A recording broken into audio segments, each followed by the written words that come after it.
Hello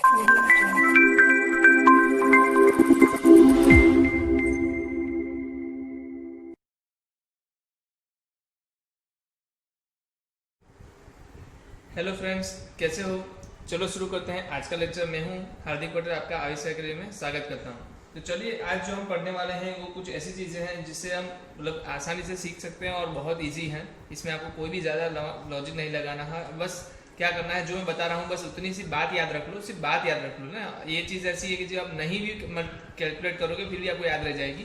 मैं सिर्फ आपको बोल रहा हूँ बस इसको याद कर लो, ठीक है। पहला जो है हम देखने वाले हैं, आज हम देखने वाले हैं types of sets, types of function. Sorry, कहाँ सेट की बात हो गई, ठीक है। अभी 11th का लेक्चर लेके आया तो सेट्स की बात हो गई। चलो, टाइप्स ऑफ फंक्शन हम देखने वाले हैं। क्या देखने वाले हैं? Types of function. तो टाइप्स ऑफ फंक्शन में पहले हम देखेंगे इक्वल सेट और इक्वल फंक्शन, इक्वल फंक्शन और आइडेंटिकल फंक्शन। क्या बोलेंगे? इक्वल फंक्शन और आइडेंटिकल फंक्शन, दोनों बोल सकते हैं हम, दोनों को नाम दे सकते हैं, इक्वल फंक्शन और आइडेंटिकल फंक्शन। अब जैसे बात बताई है वैसे ही पता चल रहा है कि इक्वल फंक्शन, इसका मतलब क्या हो रहा है कि भाई ये जो चीज़ है वो आपकी क्या होनी चाहिए? इक्वल होनी चाहिए। चीज़ें क्या होनी चाहिए? आपकी इक्वल होनी चाहिए, ठीक है। तो इसकी मतलब है इक्वल फंक्शन है तो हम कंपेयर करने वाले हैं, मतलब सीधा है कि दो फंक्शन मिलने वाले हैं। कितने मिलने वाले हैं? दो फंक्शन मिलने वाले हैं। अब हमें फंक्शन मिले उससे पहले मैं बता दूं कि हमें चेक क्या करना है, कब बोलेंगे इक्वल फंक्शन। तो पहली चीज़, उन दोनों का क्या होना चाहिए? सेम। उन दोनों का होना चाहिए डोमेन सेम, डोमेन सेम होना चाहिए, डोमेन सेम होना चाहिए। फिर दूसरी बात, उसकी क्या रेंज भी क्या होनी चाहिए? सेम होनी चाहिए। रेंज भी क्या होनी चाहिए? सेम होनी चाहिए। और दूसरी बात, वो दोनों f of x equal to g of x, मतलब दोनों सेम होने चाहिए। Where for all domain, for all domain, मतलब डोमेन में जो एक्स की वैल्यू है वो हर वैल्यू के लिए, जब आप f of x g of x ढूंढोगे, दो फंक्शन में वैल्यू डाल के जो वैल्यू मिलती है वो ढूंढोगे, तो वो दोनों क्या आनी चाहिए? सेम आनी चाहिए। इसके मैं आपको भर भर के एग्जांपल देने वाला हूँ और भर भर के होमवर्क भी देने वाला हूँ। मतलब है एकदम इजी, आप बैठोगे देखोगे, देख के बता दोगे कि है कि नहीं है, ठीक है। और मैं एक बात बताता हूँ, ये ऐसी चीज़ है जो आपके सामने बहुत सारी चीज़ें खोल के रख, मतलब ऐसी चीज़ें हैं जो आपने कभी सोची भी नहीं होगी, वो भी आपके साथ हो जाएगी। जैसे कि इतनी सारी चीज़ें हैं जो हम आज तक मानते हैं कि यही सच है, बट जब हम इक्वल फंक्शन पढ़ते हैं, जब ये चीज़ जो हम अप्लाई करते हैं, जब हमारे प्रॉब्लम सॉल्व करते हैं, तब हमें पता चलता है कि यार ये पॉसिबल नहीं था, मतलब ये कभी कभी पॉसिबल नहीं भी हो सकता। मतलब क्या एग्जांपल दे सकते हो सर? मैं एग्जांपल देता हूँ आपको, एक एग्जांपल देता हूँ। फर्स्ट, अगर मेरे पास है f of x equal to x by x और जी ऑफ एक्स है 1, तो आप में से कुछ लोग बोलेंगे सर ये तो देखने से पता चल रहा है कि ये क्या है? इक्वल है, ठीक है। बट बात ये है कि ये इक्वल है कि नहीं है हम चेक कैसे करेंगे? तो ये 3 जो स्टेप्स है उसको फॉलो करके ही करेंगे। हवा में हम आंसर नहीं देंगे, क्योंकि जो हम मानते हैं वो जरूरी नहीं कि हमेशा सच हो, ठीक है। ये ऐसी बात है कि भगवान के मंदिर के पास चले गए, हमने बोला सर मैं तो सच ही सच हूँ, बट जब पता चलता है कि भाई तू कहीं एक जगह पे, छोटी सी जगह पे झूठ बोल गया था यार, कहीं एक छोटी सी जगह पे भी, मतलब तू अगर झूठ बोल गया तो तू झूठा हो गया, मतलब एक ही जगह पे थोड़ी सी चूक हो गई तो तू झूठ बोलने लायक हो गया। तो हमें यहाँ क्या करना है? बस देखना है कहाँ पर ये झूठ हो जाए, मतलब कहाँ पर ये सेम ना हो, ठीक है। वो कैसे पता चलेगा? तो हम जब डोमेन फाइंड करेंगे ना तब पता चलेगा। पहली बार बताओ, इसका डोमेन क्या आएगा? कांस्टेंट फंक्शन है ये, तो क्या है? Constant function. तो उसका डोमेन क्या होता है? x belongs to r। क्या होता है? x बिलोंग्स टू r, मतलब dg क्या हो गया? r हो गया। अब यहाँ पर मुझे बताओ, ये तो भाई कांस्टेंट फंक्शन नहीं लग रहा, ये वैसे देखने जाए तो कैसा फंक्शन है? x into 1/x। दो फंक्शन है, दोनों का मल्टीप्लीकेशन है ना ये, तो x इंटू 1/x। तो x का तो आपको पता है r होता है, इंटरसेक्शन। इसका क्या होता है? तो इसका होता है r माइनस 0। इसको क्या बोलते हैं? r0 बोलते हैं ना।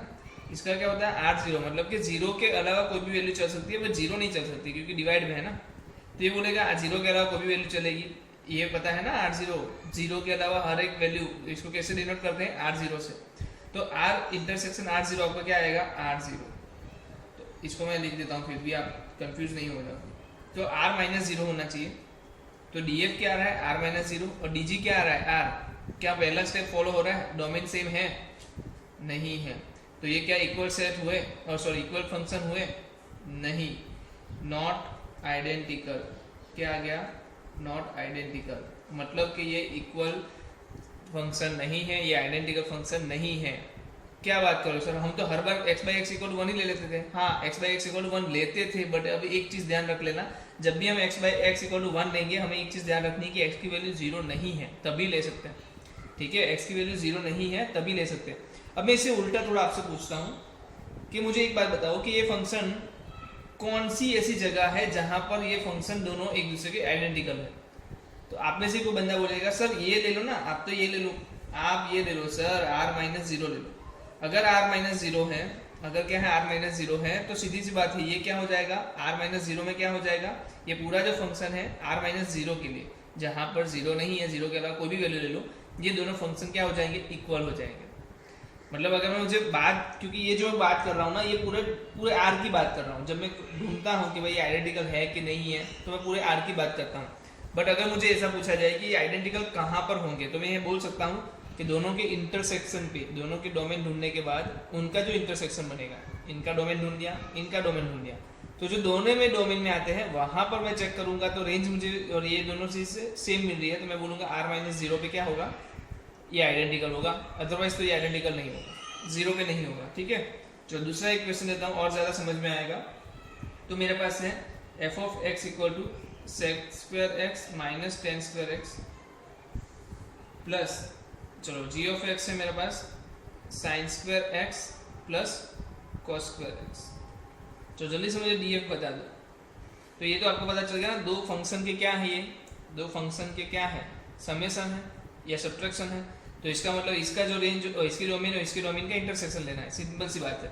इसका डोमेन क्या आएगा, सेक स्क्वायर एक्स का डोमेन क्या आएगा, तो सबको पता है r minus odd pi by two. Odd pi by two मतलब ऑड को कैसे लेते हैं, 2n प्लस 1 से लेते हैं ना, तो r minus odd pi by two. क्यों ऑड पाई बाई टू, क्योंकि ऑड पाई बाई टू पे कॉस जीरो हो जाता है, तो 1 डिवाइड बाई तो जीरो हो नहीं सकता। तो सेक स्क्वायर एक्स का जो डोमेन आता है वो क्या आता है, r minus 2n plus 1 by pi by two. Okay, ten square x का भी क्या आता है, सेम। तो दोनों का सेम है, तो मैं बोल सकता हूँ कि होल मतलब पूरे का क्या आ रहा है आपका domain r minus odd pi by two. जबकि यहाँ देख लो, इसमें आप कोई भी x की वैल्यू रख सकते हो, इसमें भी x की कोई भी वैल्यू रख सकते हो, तो इसमें तो क्या आ रहा है, r आ रहा है। तो यहाँ भी क्या हुए, डोमेन सेम नहीं हुए, तो क्या आ जाएगा, नॉट आइडेंटिकल।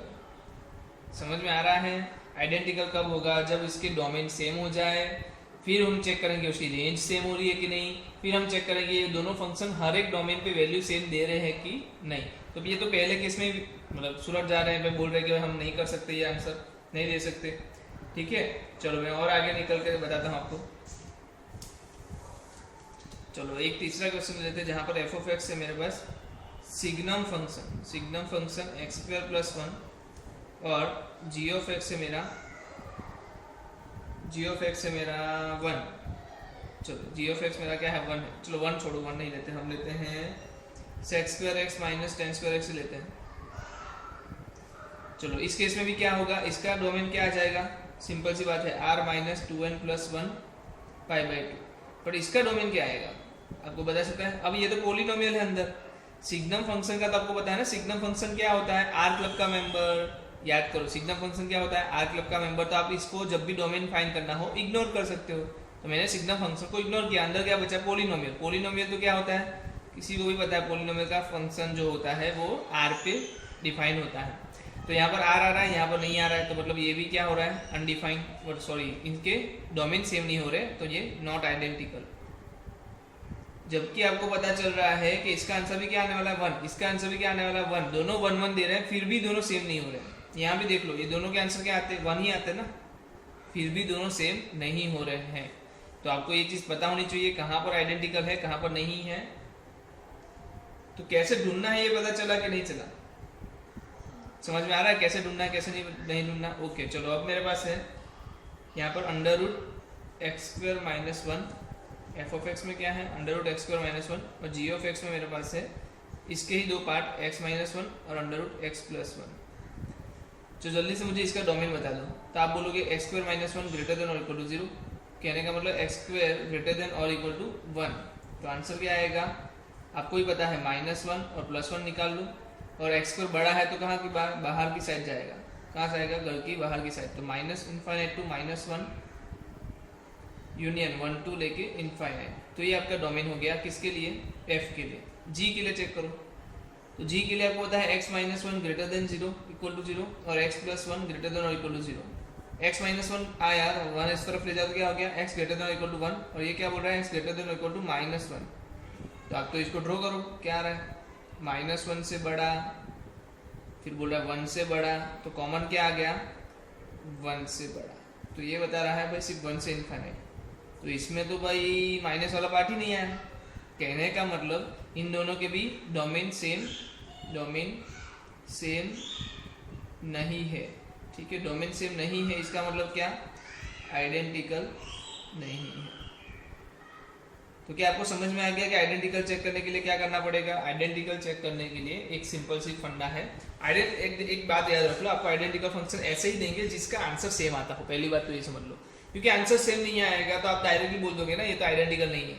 ठीक है फिर आपको बस घुमाएंगे कहाँ पर डोमेन में कि डोमेन उसका सेम नहीं हो रहा होगा और आपको बता देंगे भाई कि ये आइडेंटिकल है कि नहीं। अगर डोमेन सेम नहीं हुआ तो क्या बोलोगे आप आइडेंटिकल नहीं है। अगर डोमेन सेम हो गया तो आप क्या बोलोगे कि भाई रेंज चेक कर लो। रेंज चेक करने के बाद वो f of x g of x check कर लो तीनों सेम हो रहे हैं तो आप बोल दो भाई कि ये आइडेंटिकल है। ओके चलो तो अब मैं नया टॉपिक ले रहा हूँ जो नए हमें फंक्शन के ऊपर जा रहा हूँ। इसके हमने बहुत सारे क्वेश्चंस में देने वाला हूँ आपको क्या करने वाला हूँ इसके बहुत सारे क्वेश्चंस देने वाला हूँ। चलो मैं आपको दे ही देता हूँ पहले यहाँ पर होमवर्क में लास्ट में भी आपको दे दूंगा स्क्रीनशॉट लेने के लिए। यहाँ पर देखो आइडेंटिकल फंक्शन है कि नहीं चेक करना है।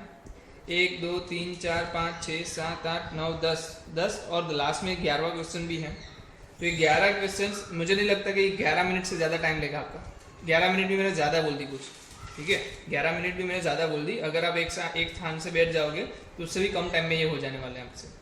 ओके क्योंकि इतना छोटू से क्वेश्चन है आपको सिर्फ सब में डोमेन जैसा ही कुछ चीज़ ढूंढनी है। अगर डोमेन सेम आता है तो बोलना है भाई ये है आइडेंटिकल। डोमेन सेम नहीं आता तो डायरेक्टली आप ना कर दोगे। ठीक है तो आपको आइडेंटिकल फंक्शन के क्वेश्चन से कुछ आपको घर से सॉल्व करने हैं होमवर्क में।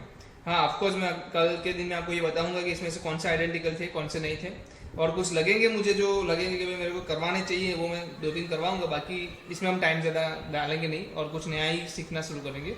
ये वाला क्वेश्चन मैं कल करवाऊंगा पर फिर भी मैं चाहता हूँ कि आप घर से करके लाओ। बहुत मज़े वाला क्वेश्चन है और ये 10 क्वेश्चन ठीक है ये तो कोई भी कर सकता है कोई भी बंदा कर सकता है। ठीक है चलो आइडेंटिकल फंक्शन हो गया हमारा। हम आगे देखते हैं हमारे पास आता है बाउंडेड फंक्शन। क्या आता है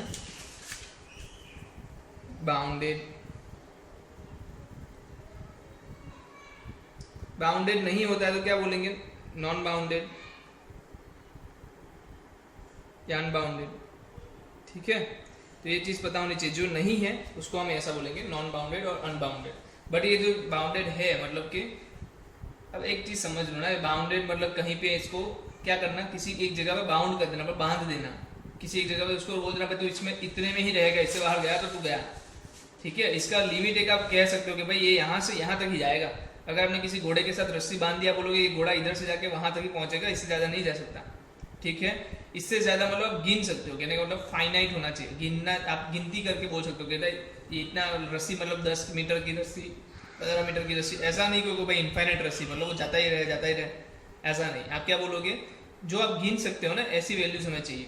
जैसे कि मैं बोलूँ यहाँ पर मुझे दिया है 0 से लेकर 2 तो आप बोलोगे हाँ अच्छा 0 से लेकर 2 है ना ठीक है गिन नहीं सकते मुझे पता है इसके अंदर भी बहुत सारी वैल्यूज आती है बट आप बोलोगे कि भाई ये इनफाइनाइट तो नहीं जा रहा 0 से 2 के बीच में ऐसा लिमिट हो गया है लिमिट में है तो इसको क्या बोलेंगे बाउंडेड बोलेंगे। ऐसा अगर आपके पास क्या आ जाता है इसका डोमेन या रेंज आप बोल देते हो जो आपका ये आ जाएगा तो आप क्या बोलोगे रेंज जो है आपकी क्या आ जाती है ऐसी फाइनाइट आ जाती है तब बोलोगे बाउंडेड है। अगर कहीं पे इनफाइनाइट दिख गया माइनस इनफाइनाइट दिख गया या इनफाइनाइट दिख गया या तो माइनस इनफाइनाइट से इनफाइनाइट दिख गया ये तीन में से कोई भी एक चीज़ दिख जाए आपको ठीक है तो आपको एक चीज़ समझ लेनी है कि ये क्या हो जाएगा अनबाउंडेड। क्या हो जाएगा अनबाउंडेड। ठीक है चलो मैं लिखवा देता हूँ if range of the function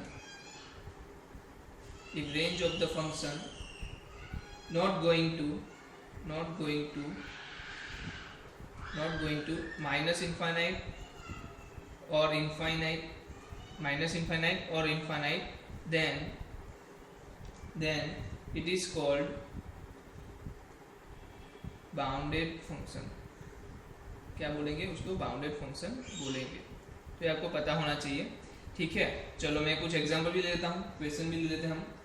y equal to e raise to x, y equal to e raise to sine, y equal to sine x, y equal to tan x, y equal to sec x, y equal to two raise to x, y equal to two raise to one by x and y equal to one divide by one plus x square.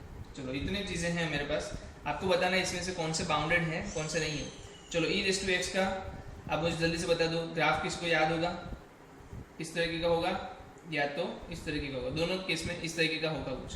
तो एक तो क्या हो सकता है, minus infinite तो जा ही नहीं सकता, जीरो से इन्फाइनाइट जाएगा हमेशा, ये वाला ले लो या ये वाला ले लो, इसका रेंज क्या आएगा जीरो से इन्फाइनाइट, वो भी जीरो कभी अटेम्प्ट नहीं करेगा। देखो ये पता होना चाहिए ना ये रेस टू एक्स की रेंज क्या होती है। अब ये मतलब रेंज ऐसी चीज है जो आपको हर रोज ऐसे देख लेनी चाहिए। एक बार जब भी आप मैथ्स का लेक्चर शुरू करो उससे पहले एक बार रेंज देख लो, कुछ डोमेन्स के कंडीशंस देख लो, जो आपको हर रोज देखने की वजह से क्या, जब तक आप फंक्शन पढ़ते हो तब तक फंक्शन खत्म होते होते आपको फंक्शन की डोमेन और रेंज तो एक तो दिमाग में दौड़नी चाहिए ही चाहिए, ठीक है। साइनस की रेंज क्या होती है, -1 से 1। हाँ हमने देखना था ये बाउंडेड है कि नहीं है, तो इसमें तो इनफाइनाइट दिख गया, इसने क्या बोला है माइनस इनफाइनाइट और इनफाइनाइट नहीं होना चाहिए, नॉट गोइंग टू, तो हम बाउंडेड बोलेंगे। पर ये तो जा रहा है तो ये क्या हो गया, नॉट बाउंडेड। ये जा रहा है इनफाइनाइट और माइनस इनफाइनाइट कहीं पे नहीं जा रहा, -1 से 1 के बीच में है, तो इसको क्या बोल दूंगा, बाउंडेड। चलो 10x का क्या आता है, माइनस इनफाइनाइट टू इनफाइनाइट, तो ये क्या आ गया, अनबाउंडेड, मतलब कि नॉट बाउंडेड।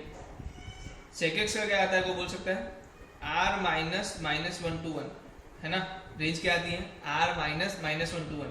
अब मुझे बताओ ये है कि नहीं है। अबे भाई ऐसा मत बोलना भाई, नहीं नहीं नहीं नहीं, अनबाउंडेड नहीं है, बाउंडेड ही है, सॉरी अनबाउंडेड ही है। क्या है ये, अनबाउंडेड है, क्यों, क्योंकि r माइनस -1 to 1 इसको कैसे लिखते हैं हम, माइनस इनफाइनाइट टू -1 यूनियन 1 से लेके इनफाइनाइट, है ना, ऐसे लिखते हैं हम। तो इसका सीधा मतलब क्या बनता है, इनफाइनाइट और इनफाइनाइट इन्वॉल्व है इसमें, तो क्या हो जाएगा, अनबाउंडेड और नॉट बाउंडेड। चलो 2 रेस टू एक्स सीधी बात है, जीरो से लेके इनफाइनाइट तक जीरो की वैल्यू मिल नहीं सकती, इनफाइनाइट भी नहीं मिल सकता, तो ये क्या आ जाएगा, अनबाउंडेड, नॉट बाउंडेड। अरे भाई 1/x है तो भी क्या हुआ, 2 रेस टू ही है ना, तो इसमें भी क्या आ जाएगा, जीरो से इनफाइनाइट, तो ये भी क्या हो जाएगा, अनबाउंडेड, नॉट बाउंडेड। चलो ये बता दो बस, अभी इसकी रेंज निकाल के देखो, मजा आ जाएगा ये क्वेश्चन देख के, तो मजा आ गया मुझे, बहुत मजा आ गया, सच में बोल रहा हूँ। चलो मुझे ये, चलो ये आपको कुछ लोगों को ये नहीं पता होगा, बट आपको कुछ लोगों को ये तो पता होगा ना, एक्स स्क्वायर कहाँ से कहाँ होता है। हाँ सर एक्स स्क्वायर का पता है सर, जीरो से इनफाइनाइट होता है। ओके एक्स स्क्वायर क्या होता है, जीरो से इनफाइनाइट होता है। ओके आप दोनों साइड एक तो 1 ऐड कर सकते हो, 1 ऐड कर दो तो क्या बन जाएगा, 1 प्लस एक्स स्क्वायर, और ये बन जाएगा इनफाइनाइट, क्योंकि इनफाइनाइट में एक ऐड करने से क्या ही हो जाएगा। और क्या करते हो, इनवर्स करते हो। इन्वर्स क्यों करते हैं, क्योंकि हमें इन्वर्स चाहिए ना, तो हम इन्वर्स कर देते हैं। और दूसरी बात ये पॉजिटिव है सभी वैल्यूज, तो हम ये कर सकते हैं, अदरवाइज तो नहीं कर सकते थे। जब ये सभी एक ही लाइन में हो कि सब पॉजिटिव हो या सब नेगेटिव हो तभी ये पॉसिबल है। और दूसरी बात अगर इन्वर्स कर रहा हूँ तो इनइक्वालिटी चेंज होती थी, क्या होती थी, इनइक्वालिटी चेंज होती थी। 1/इनफाइनाइट क्या होता है, जीरो, हर किसी को पता है, और 1/1 क्या होता है, 1। तो इसकी रेंज क्या हुई, इसकी रेंज क्या आई, 0 से लेके 1, इसकी रेंज क्या आई, 0 से लेके 1 आई। अगर ये रेंज 0 से 1 दे रहा है तो इसको क्या बोल दूंगा मैं, बाउंडेड। क्या बोल दूंगा, बाउंडेड। समझ में आ रहा है, कर सकते हो, क्या बोल सकते हो, बाउंडेड कौन है, अनबाउंडेड कौन है। मतलब बाउंडेड और अनबाउंडेड ढूंढना है तो मुझे क्या करना है, बस आपको रेंज निकालनी है। रेंज निकाल के देखना है कि वो इनफाइनाइट टू इनफाइनाइट तो नहीं जा रही, ठीक है। अगर इनफाइनाइट कहीं भी दिख गया, माइनस इनफाइनाइट से कोई फाइनाइट वैल्यू पे जा रही है या कोई फाइनाइट वैल्यू से इनफाइनाइट तक जा रही है, एक ही बार इनफाइनाइट होता है तो भी वो अनबाउंडेड है, 2 बार आया तो भी वो अनबाउंडेड है। इनफाइनाइट दिखना ही नहीं चाहिए, एक भी बार नहीं दिखना चाहिए, तभी बोल सकते हो कि ये बाउंडेड है। चलो बाउंडेड की बात हो गई, कुछ और आगे देखते हैं। तो हमारे पास फंक्शन आ रहा है इम्प्लिसिट होमोजीनियस फंक्शन। क्या आ रहा है, होमोजीनियस फंक्शन। बहुत सारे लोगों ने इसके बारे में पहले सुना होगा, होमोजीनियस फंक्शन। होमोजीनियस फंक्शन इसका मतलब ये है कि सभी की पावर का सभी स्टेप में पावर का सम सेम होता है, ठीक है। मैंने अपनी भाषा में लिखवा दिया, आप भी ऐसे लिख लेना अपने शब्दों में, जो भी लिखना हो। सभी स्टेप में पावर का सम सेम होता है। कहने का मतलब अगर मेरे पास कोई पॉलिनोमियल है x² plus xy plus y², तो ये स्टेप्स हो गए 1 2 3, मतलब ये तीनों जो स्टेप्स हैं उसमें पावर का सम, मतलब यहाँ पर 2 है, यहाँ पर 1 + 1 2 और यहाँ पर भी 2 है, तो तीनों में जो सम है वो क्या होना चाहिए, सेम होना चाहिए। तब मैं इसको क्या बोल दूंगा, होमोजीनियस बोल दूंगा। तब मैं क्या बोल दूंगा, इसको होमोजीनियस बोल दूंगा। अगर दूसरे शब्दों में कहा जाऊं तो मुझे क्या करना है, इसको चेक कैसे करेंगे सर, हर बार ऐसे नहीं कर सकते हम। तो हम क्या करेंगे, x की जगह पे रखो tx एंड y की जगह पे रखो ty। Put x is equal to tx और y equal to ty put करो। Then if no if t will come out as common and there is no any t between the function then it is called homogeneous function। अब देखो sir इतनी 4 line की चीजें बता दी, पता कैसे चलेगा? अरे भाई सिंपल सी बात है, आपको करना कुछ नहीं है, आपको तो बस t और t y x और y की जगह पे tx और ty रखना है। जैसे ही आप tx और ty रखोगे उसमें से t को कॉमन निकालने की कोशिश करनी है।